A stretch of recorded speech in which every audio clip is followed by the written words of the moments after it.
Welcome back to Black Bear Forge. Today I thought I would introduce an idea for a video series that I have, something I will do regularly.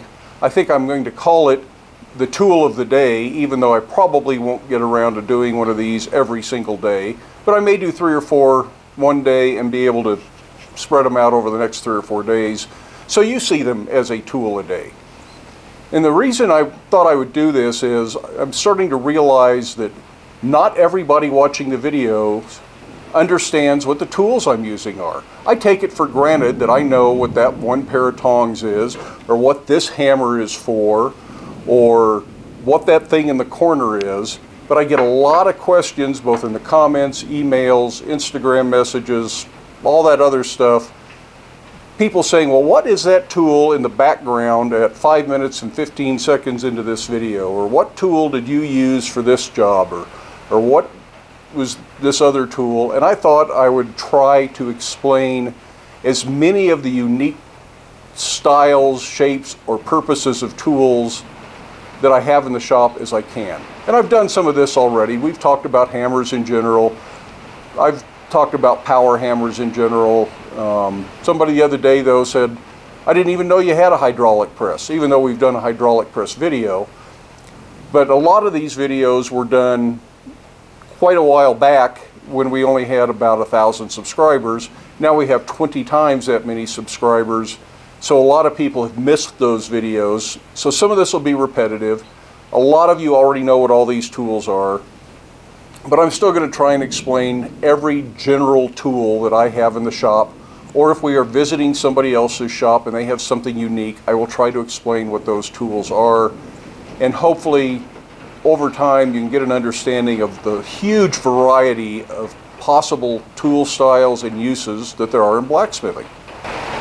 As we do this, I will try to put in the description and the title of the video exactly what the tool it is that I'm looking for. So if you're trying to find out, have we talked about that tool, and you know what the name is, you can just do a search for Black Bear Forge and diagonal peen hammers, which is the tool I thought we would talk about today. And I have 2 diagonal peen hammers in my shop.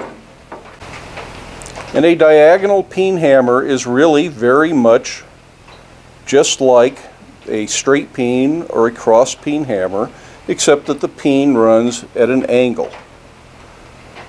And that angle means that instead of having your knuckles right over the hot material as you work, to orient that, your knuckles swing off to the side, and it's a much more comfortable hammering position for drawing out, which is what this hammer excels at. It's not so good for spreading sideways because you got to swing your hand way out, and a regular cross peen is better for that.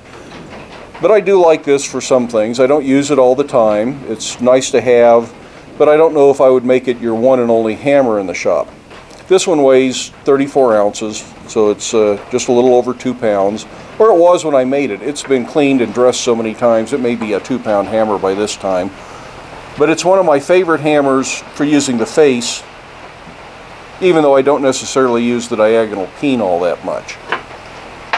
On the other hand, I find this one to be quite the useful hammer for doing bigger work. And I made this hammer way back when I didn't have a power hammer. And I needed to be able to spread things or draw things out. And I was willing to work a little harder than I probably really wanted to. This is made out of a 4-pound hand sledge, the kind you can find just about anywhere. And all I did was forge the peens out. And these run the same direction. They're both running this way. But because of flipping it, in this orientation, this is for drawing out. But you flip it the other way, in this orientation, it is for spreading.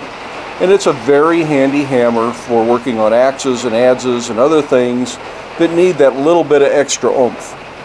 But again, make sure you're comfortable swinging a 4-pound hammer, although you could easily make this out of a 2 or a 3-pound hand sledge. They're available out there just about everywhere. You can probably find one for a couple of bucks at a used tool sale, a flea market, garage sale, something like that. Fairly simple to make. I think I probably did this under a treadle hammer because at the time I may have had a treadle hammer.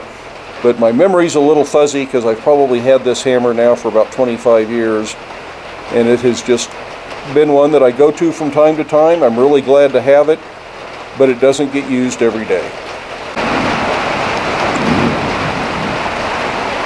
So that's just a little look at what I'm going to refer to as the tool of the day. It's partly inspired by Matt Jenkins' hook of the day, which we looked at in yesterday's video on making a hook. I'm not going to do a hook of the day, that was his project, but I think we can do a tool of the day and just talk about the tools. And a lot of these we are going to take the time to make, or at least make the general tools. So I hope that's going to be interesting for you if you're a new blacksmith, or if you're just interested in blacksmithing and don't actually forge yourself, but you want to know what the tools are called.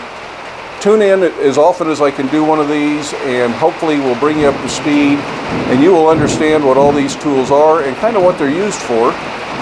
It sounds like it's going to rain pretty good this afternoon, which means I'm going to spend a little bit more time in the shop instead of swimming back to the house.